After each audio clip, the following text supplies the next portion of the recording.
नमस्कार, hornbill TV Bharat में आपके स्वागत है। खंडवा ओखला ब्रॉड गेज परिवर्तन परियोजना के अंतर्गत निर्माणाधीन रेलवे लाइन का निरीक्षण खंडवा सांसद ज्ञानेश्वर पाटिल और नेपानगर विधायक मंजू दादू ने शुक्रवार को किया। अधिकारियों के साथ ग्राम तुकोई थर पहुंचे जनप्रतिनिधियों ने कार्य की प्रगति का समीक्षा की और निर्माण कार्य में गति व गुणवत्ता सुनिश्चित करने के लिए निर्देश दिए। इस परियोजना के तहत खंडवा से ओखला तक ब्रॉड गेज की परिवर्तन का कार्य जारी है। कुछ हिस्सों में गेज की परिवर्तन पूर्ण हो चुका है, जबकि बाकी हिस्सों में निर्माण कार्य प्रगति पर है। निरीक्षण के दौरान स्थानीय लोगों ने रेलवे ओवरब्रिज के कारण हो रही समस्याओं से संसद को अवगत कराया, जिस पर संसद ने रेलवे अधिकारियों को तत्काल समाधान करने के निर्देश दिए। देश की आज़ादी के बाद पहली बार खंडवा को रेलवे विकास के लिए इतनी बड़ी राशि प्राप्त हुई। इससे न केवल यात्री सुविधाएं बेहतर होगी, बल्कि व्यावसायिक और औद्योगिक विकास को भी बल मिलेगा। आने वाले समय में खंडवा एक बड़ा रेलवे जंक्शन बनेगा। खंडवा बुरहानपुर से बुसवाल तक तीसरी और चौथी लाइन के लिए 3,513 करोड़ 86 लाख की राशि स्वीकृत की गई। साथ ही ओखलेश्वर ज्योतिर्लिंग को अब तक अन्य ज्योतिर्लिंगों से जोड़ने की योजना भी तेजी से आगे बढ़ रही है। मैं प्रधानमंत्री श्री नरेंद्र मोदी और रेल मंत्री अश्विनी वैष्णव का आभार प्रकट करता हूं। तो सुनिए आगे। सर, ये आज विजिट किया है जो ये ट्रैक का, तो इसमें क्या कमियां नजर आई?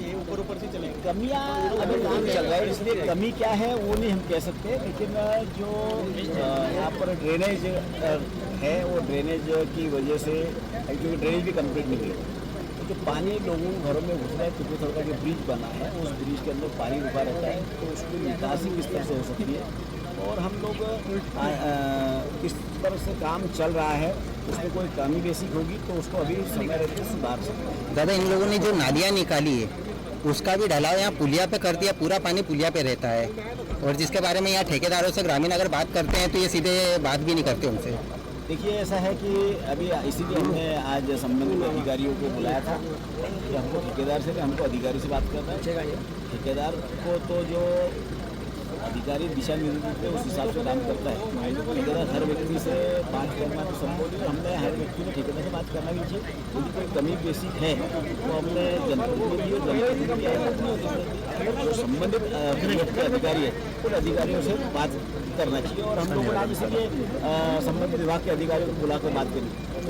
दादा, इसका निराकरण क्या निकलेगा? निश्चित रूप से निराकरण के लिए जैसे बताया कि अभी जो है कि पानी निकासी के लिए भी हमने ड्रेनेज बनाने के लिए निर्देश दिए, जिसके तत्काल ड्रेनेज कंप्लीट हो जाए और ड्रेनेज के माध्यम से पानी निकल जाए, तो यहाँ पर पानी जो ढूंढता है वो पानी नहीं रुकता। और यहाँ पर ज़्यादा ये ट्रैक के साइड में जो खेती है वहाँ के किसानों के लिए रास्ता भी नहीं है अभी के लिए, और वो भी बहुत परेशान है। वो भी बात करते हैं कि जो किसानों को खेती अपने उपज लाने के लिए खेतों में जाना पड़ेगा और उसके लिए रास्ता तो चाहिए, रास्ता, लेकिन हर जगह हम सोचे कि हर जगह से किसान को रास्ता मिले संभव नहीं है। उसके जहाँ पर उसके उसमें डीपीआर के अंदर ब्रिजेस होंगे, उस ब्रिजों के नीचे से वहाँ किसानों को आने जाने में दिक्कत हो रही है। यदि ऐसा फिर भी कोई विषय आएगा तो हम अधिकारी से चर्चा करके कि उसमें और क्या कर सकते हैं, उसको अभी समय रहता है उसमें सुधार करा सकते हैं। दादा, ये पुलिया के पास में जो अतिक्रमण है वहाँ वो अतिक्रमण भी हटाया जाएगा, जिसके कारण ट्रैफिक जाम ज़्यादा होता है। तो अतिक्रमण किसी का भी होगा, विकास के कामों में कोई भी अतिक्रमण बाधित नहीं होगा। लखनऊ स्थित लाल बहादुर शास्त्री भवन के मुख्यमंत्री कमांड सेंटर में चिकित्सा शिक्षा विभाग द्वारा एक महत्वपूर्ण कदम उठाया गया। आईआईटी, बीएचयू और टीएचएसटीआई के बीच रिसर्च को लेकर महत्वपूर्ण एमओयू पर हस्ताक्षर किए गए, जिससे फार्मास्यूटिकल और मेडिकल रिसर्च को प्रदर्शन में नई दिशा मिलेगी। इस कार्यक्रम में मुख्यमंत्री के सलाहकार अवनीश अस्थायी विशेष सचिव कृतिका शर्मा, प्रमुख सचिव पार्थ सारथी सेन शर्मा और अन्य गणमान्य अतिथि मौजूद रहे। कार्यक्रम के दौरान अवनीश अस्थाई ने कहा कि कोरोना काल के बाद मुख्यमंत्री योगी आदित्यनाथ ने चिकित्सा शिक्षा में रिसर्च को प्राथमिकता दी है। इस सोच को मूर्त रूप से देने के लिए यह MOU किया गया है। अब राज्य के मेडिकल विश्वविद्यालय के छात्र आधुनिक तकनीक और संसाधनों के साथ रिसर्च कर सकेंगे, जिससे न सिर्फ उनकी दक्षता बढ़ेगी बल्कि स्वास्थ्य प्रणाली को भी मजबूती मिलेगी। देखिए, आदरणीय मुख्यमंत्री जी के मार्गदर्शन में फार्मा सेक्टर में नए प्रयोग उत्तर प्रदेश में कोविड के बाद लिए जा रहे हैं। माननीय मुख्यमंत्री जी का विजन था कि फार्मा सेक्टर में यूपी सरकार भी आगे बढ़े और उसमें 3 इनिशिएटिव्स पर विशेष कार्य किया जा रहा है।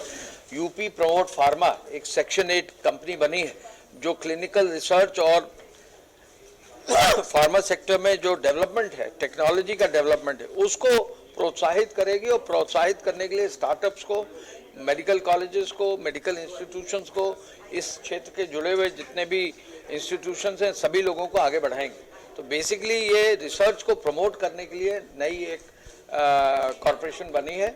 इसके अध्यक्ष पार्थसारथी सेन शर्मा जी हैं जो प्रमुख सचिव चिकित्सा शिक्षा है और इसकी जो MD हैं वो कृतिका शर्मा जी वहाँ विशेष सचिव हैं। इसके साथ साथ मेडिकल डिवाइस के लिए यीडा में यमुना एक्सप्रेसवे में एक नया मेडिकल डिवाइस पार्क इनिशिएट हुआ है। ऑलरेडी 90 से प्लस इंस्टीट्यूशंस को जमीन आवंटित कर दी गई है। 7-8 इंस्टीट्यूशन का निर्माण शुरू हो गया है, इंफ्रास्ट्रक्चर हो गया है और मेडिकल डिवाइस के लिए जो है 2 कंपनीज को लाइसेंस भी दे दिए गए। तीसरा एक बल्क ड्रग पार्क का प्रस्ताव है। लगभग 600-700 करोड़ के आसपास का प्रोजेक्ट ललितपुर में आ रहा है जो यूपी सीधा कर रहा है और वहाँ बल्क ड्रग्स के निर्माण के लिए अब अलॉटमेंट भी शुरू हो गया और नई कंपनीज आ रही है। तो ये त्रिस्तरीय एक जो इनिशिएटिव स्टेट गवर्नमेंट के हैं, मुख्यमंत्री जी के मार्गदर्शन में हो रहा है। आज प्रमोट फार्मा के संदर्भ में 2 MOU हुए हैं। IIT BHU जिसका फार्मेसी डिपार्टमेंट एशिया का फर्स्ट फार्मेसी डिपार्टमेंट था, तो आपके डीन रिसर्च यहाँ राजेश जी आए हैं उनके साथ और प्रमोट फार्मा का MOU हुआ है। THTCI का भारत सरकार की संस्था है उसके सभी वरिष्ठ लोग आए हैं, उनके साथ MOU हुआ है। ये दोनों इंस्टीट्यूशंस अपनी जगह मजबूत हैं। ये हमारी नई जो कंपनी है स्टेट गवर्नमेंट की उनको सहयोग देंगे, टेक्नोलॉजी प्रोवाइड फॉर करेंगे, हैंड होल्डिंग करेंगे, विजन के लिए बात करेंगे और आगे रिसर्च कैसे करना है उसके जो गाइडिंग प्रिंसिपल्स हैं उनको इंश्योर। सर, कोरोना काल में आपने स्वास्थ्य विभाग को बेहतर समझा, आने वाले समय में ऐसे कितना आवश्यक है? देखिए, इसी वजह से ये सब कार्य किए जा रहे हैं कि आगे आने वाले समय में इम्यूनाइजेशन, आगे आने वाले समय में फार्मा सेक्टर में जो टेक्नोलॉजीज़ हैं और जो इम्यूनाइजेशन के लिए अलग अलग चीज़ें लाई जाती हैं, नई ड्रग्स का इस्तेमाल होता है, उन सब चीज़ों पर रिसर्च करने की ज़रूरत है। आगे कैसे मॉनिटरिंग करेंगे इसकी भी रिसर्च करने की आवश्यकता है। तो ये सब कार्य इसमें सुनिश्चित है। लखनऊ में सड़क सुरक्षा को लेकर एक बड़ा कदम उठाया गया है। परिवहन आयुक्त संजय सिंह के निर्देश पर शहर में 2 दिवसीय हेलमेट और सीट बेल्ट चेकिंग अभियान चलाया गया। अभियान के पहले ही दिन कई चौराहे और व्यस्त इलाकों में लोगों को नियमों का पालन न करने पर चालान और चेतावनी दी गई। यहां अभियान हजरतगंज इंजीनियरिंग कॉलेज चौराहा, घंटाघर, महानगर और बंगला बाजार जैसे इलाकों में चलाया गया। परिवहन विभाग की टीमें सुबह से ही सक्रिय रही और सीट बेल्ट या हेलमेट न पहनने वाले लगभग 50 से 60 लोगों के चालान किए गए। परिवहन अधिकारी ने लोगों को केवल दंड नहीं बल्कि जागरूक करने के मकसद से अभियान चलाया गया है। बिना हेलमेट या सीट बेल्ट के वाहन चलाना खतरे से खाली नहीं। लोगों को साफ तौर पर हिदायत दी गई है कि 2 पहिया वाहन चलाते समय हेलमेट अनिवार्य है और 4 पहिया वाहन में सीट बेल्ट लगाना जरूरी है, वरना अगली बार कार्रवाई और कड़ी होगी। 2 दिन का आज जो द्वारा चेकिंग अभियान चल रहा है, क्या कहना चाहेंगे? 2 दिन का अभियान ये एक सतत अभियान की प्रक्रिया है जिसमें हमारे ऑफिसर्स लगातार डिफरेंट एंगल्स पे प्रवर्तन की कार्रवाई करते चले आ रहे हैं। अप्रैल माह में आपने देखा होगा ई रिक्शा के खिलाफ अभियान चला। मई माह में हमने अपंजीकृत वाहनों से जो व्यावसायिक प्रयोग हो रहे हैं उनके खिलाफ अभियान चलाया। जून में हमने अनरजिस्टर्ड वाहनों का जो स्कूली वाहन है उनके खिलाफ अभियान चलाया। तो इस तरीके से हम अपने सीमित संसाधनों में अपने प्रवर्तन अधिकारियों के माध्यम से प्रदेश की जनता को एक सुव्यवस्थित यातायात तो एक सुरक्षित यातायात देने के लिए कटिबद्ध हैं। लेकिन हमारी सीमित संसाधनों में ये व्यवस्था कभी कभी लचर सी नज़र आती है जब हम देखते हैं कि हमारे पास काम करने के लिए मैन पावर की कमी है।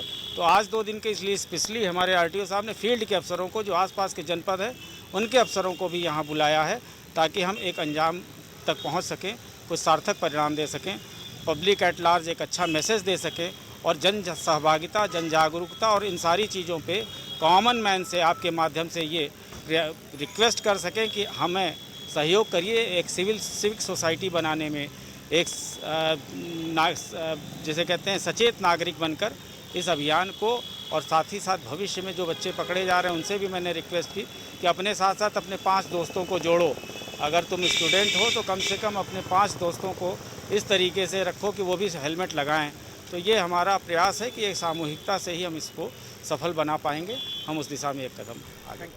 मध्य प्रदेश के मुख्यमंत्री डॉक्टर मोहन यादव इन दिनों यूरोप दौरे पर है और इसी कड़ी में उन्होंने स्पेन के बार्सिलोना में टेक्सटाइल मशीनरी कंपनियों के साथ एक राउंड टेबल बैठक की।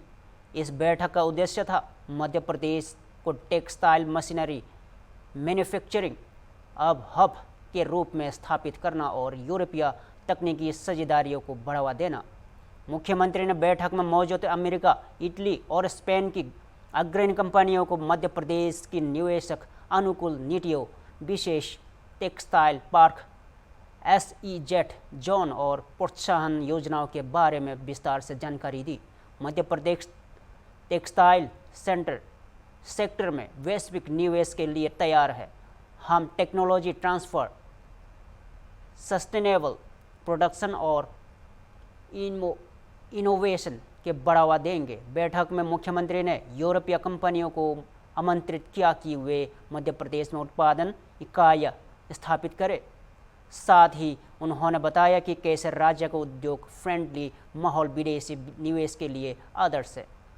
इस अहम बैठक में वेस्ट कर्प, प्रतिवास, सिंटेक्स, श्रीजी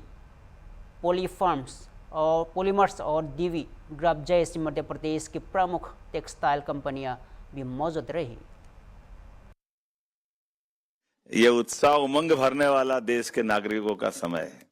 ऐसे समय में जब यशस्वी प्रधानमंत्री के नेतृत्व में दुनिया भारत की तरफ देख रही है और भारत अपनी अलग अलग प्रकार से सब प्रकार की पुरानी चुनौतियों के बाद भी वास्तव में देश ने जो अच्छाई के आधार पर, अपनी सच्चाई के आधार पर जो साख बनाई है, जोरदार अभिनंदन माननीय मोदी जी के लिए करें, नरेंद्र मोदी जी के लिए।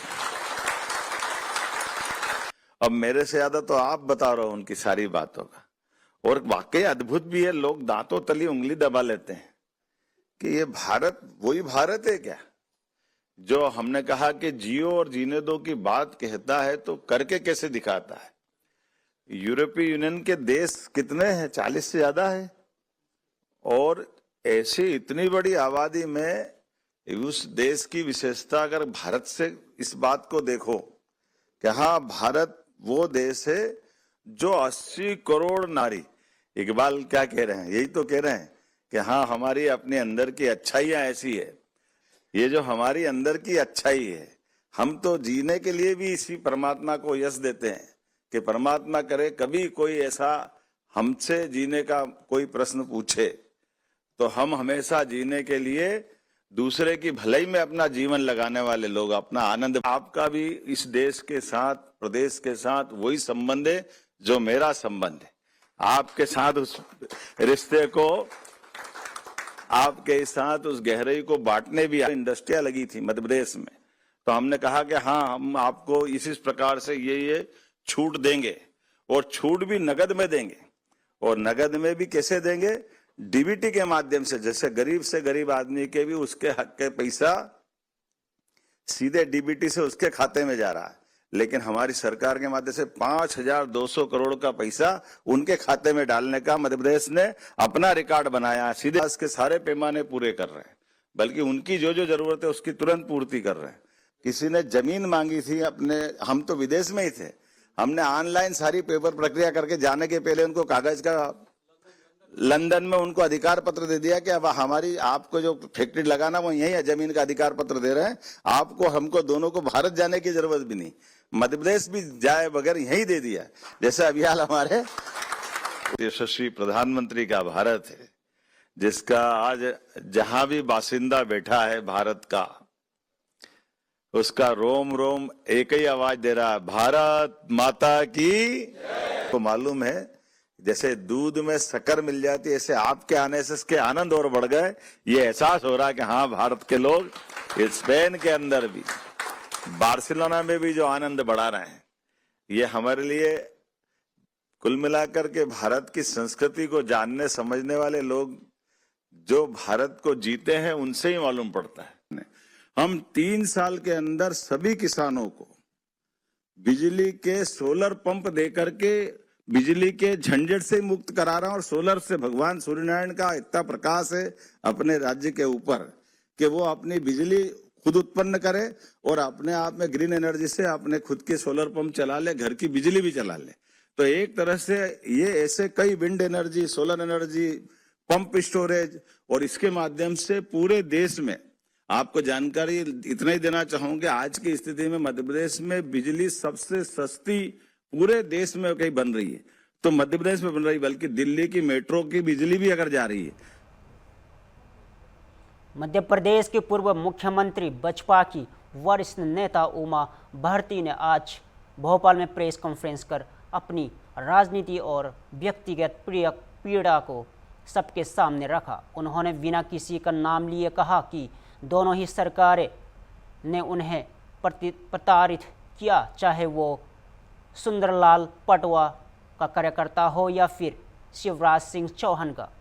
उमा भारती ने कहा कि पत्रकारिता की शुरुआत 1990 से लेकर 1992 के बीच हुई, जब उनके भाइयों पर डकैती और लूट के मुकदमे दर्ज किए गए। फिर दिग्विजय सिंह के समय हत्या के आरोप में भी लगे, लेकिन बाद में सभी बरी हो गए। उन्होंने कहा कि उस समय भी उन्हें पत्रकारिता झेलनी पड़ी और व्यापम घोटाले में उनका नाम आने से उन्हें गहरा धक्का लगा। उमा भारती ने कहा, मेरी मां की मृत्यु के बाद व्यापम में मेरा नाम आना मेरे लिए सबसे बड़ा दुख था।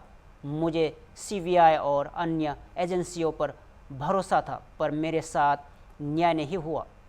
उन्होंने कहा कि 2005 से लेकर 2013 तक उन्हें लगातार नज़रअंदाज किया गया और पार्टी अध्यक्ष बनाए जाने के सवाल पर साफ कहा कि अगर मेरा नाम आती भी तो मैं नहीं कर पाती, क्योंकि मैं चल नहीं सकती। साथ ही उन्होंने प्रधानमंत्री मोदी और अमित शाह से किसी नाराज़गी से इनकार करते हुए कहा कि मोदी जी और अमित शाह मुझसे नाराज़ नहीं कर रहे थे।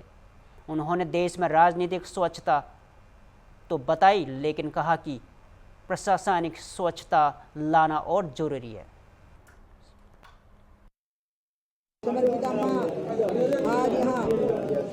आज यहाँ मौजूद हैं। उनके मुंह से अचानक मैं उनसे अपनी बातें कर रही थी सुबह करीब 11 बजे, तो उनके मुंह से अचानक निकल गया कि जब गंगा का मंत्रालय बना था ना, तो अशोक सिंघल जी कह रहे थे भगवान ने हमारी सुन ली। बस उससे मेरे को अचानक लगा कि मुझे आपसे बात करना है और मुझे एक वहापोह से निकलना था, तो मुझे लगा ये तो भगवान की वाणी है और इसलिए मैंने आप लोगों को आमंत्रित किया है। मुझे जो कल ट्वीट हुए थे उन पर इतना बोल के ख़त्म करना है कि उसमें एक एक अक्षर एक एक शब्द सत्य है, उस पर कोई परिवर्तन नहीं होगा। अभी मेरा प्राकथन चलेगा, फिर जो आप सवाल करेंगे मैं उनके जवाब दे दूँगी। और मेरी इच्छा है, मैं कोशिश करूँगी, मतलब मेरा ही प्रयास होगा कि मैं 5 मिनट में ख़त्म कर दूँ प्राकथन, फिर आप सवाल करें। पहली बात यह है कि मुझे दो लोगों का मेरे मन पर आध्यात्मिक भाव से, मैं लाखों संतों से मिली हूँ, लेकिन दो लोगों का बहुत गहरा असर रहा। एक मेरे गुरु जिनसे मैंने संन्यास की दीक्षा ली थी 92 में अमरकंटक में, और दूसरे विद्यासागर महाराज, आचार्य विद्यासागर महाराज। मेरे गुरुजी से जब मेरी बात हुई थी संन्यास दीक्षा के समय पे अमरकंटक में, तो उन्होंने कहा था कि परिवार से संबंध रखना है। मेरे सवाल के उत्तर में उन्होंने कहा था, लेकिन आसक्ति नहीं रखना है परिवार से, करुणा और दया रखनी है। और विद्यासागर महाराज से जब मैं आखिरी में मिली हूँ, इसके बाद उन्होंने देह त्याग दी, तो उन्होंने मुझे निर्देश दिया कि अब तुम भारतीय नाम को सार्थक करो, सारे भारत को, विश्व को अपने अंदर समाविष्ट करो, और इसलिए सब चीज़ों से मुक्त होकर के निर्द्वंद भाव से राष्ट्र सेवा के कार्य में लगो। तो मुझे अचानक लगा कि मैंने शायद ये दोनों गुरुओं की आज्ञा में कहीं कमी ला दी, जिसमें कि मेरा परिवार तो कभी मेरे लिए बोझ नहीं बना या परेशानी का सबब नहीं बना, बल्कि मैं ही उनकी परेशानियों का सबब बनी हूँ। जो मैंने उसमें एक्सपेक्ट लिखा है, वो बहुत योग्य लोग थे। लूट और डकैती तो छोड़ दीजिए, वो तो बहुत शाही लोग हैं, बहुत अच्छे लोग हैं, साफ़ सुथरी ज़िंदगी जीने वाले लोग हैं, शानदार ज़िंदगी जीने वाले लोग हैं। और जो स्थितियों का सामना उनको करना पड़ा, जो डकैतियाँ पड़ी नहीं, जो लूटें हुई नहीं, जो चोरियाँ हुई नहीं, उनके भी आरोप झेलने पड़े। मेरे इंजीनियर भाई को VRS लेना पड़ा। एक भाई जो बड़े गांव में रहते हैं, अमृतलाल जी जो अभी हैं, अमृत सिंह जी, उनको नगर पंचायत अध्यक्ष पद से हटा दिया गया। और दूसरे भाई ने VRS ले लिया, खेती करते हैं, आनंद और शांति से रहते हैं, 77 साल के हैं। एक 13 साल बड़े हैं, एक 10 साल। स्वामी भाई साहब मेरे से 15 साल बड़े थे। और दो भाई अब नहीं रहे, 2 भाई नहीं हैं और एक बहन नहीं है, लेकिन वो पूर्ववर्ती परिवार है और मैं उनको बदले में कुछ नहीं दे सकी, सिर्फ गर्व प्रदान किया है उनके परिवार में पैदा होने का गर्व, कि वो गर्व से कह सकते हैं कि उमा हमारी वंश की बेल है। इसके अलावा तो मैंने उनको सिर्फ कष्ट दिए, उनको सिर्फ कष्ट दिए। 2 बच्चे जो जिंदगी में आ गए थे, उनने भी मुझे आनंद दिया। 4 साल का बेटा और 9 साल की बेटी जब आए, तो एक 4 साल का था और वो 9 की थी। जो एक माँ बनने का सुख होता है, वो मैंने उनसे प्राप्त किया, उनको मैंने सिर्फ कष्ट दिए। इसलिए मैं उनके लिए बस कविता की 2 पंक्तियाँ अभी मैं सुन रही थी, उसमें एक शब्द बदल दिया मैंने, दुख की जगह पे नीर कर दूंगी। मैं नीर भरी जल की बदली, उमड़ी कल थी मिट आज चली। मैं प्यार से भरी हुई एक बदली थी जो उन पर बरस रही थी। मैंने जो कुछ उन पर बरसा सकती थी वो बरसाया है, जल उनका सिंचन किया है, लेकिन उस समय पे गर्जन तर्जन मेघ बिजली कड़कना वो भी उनने झेला है। और अब जब वो 20 का हुआ, वो 25 की हुई, तो मैंने अपने बहुत स्नेहशील भाई के परिवार को सौंप दिया कि इनके भविष्य का गठन अब आगे का आपको करना है।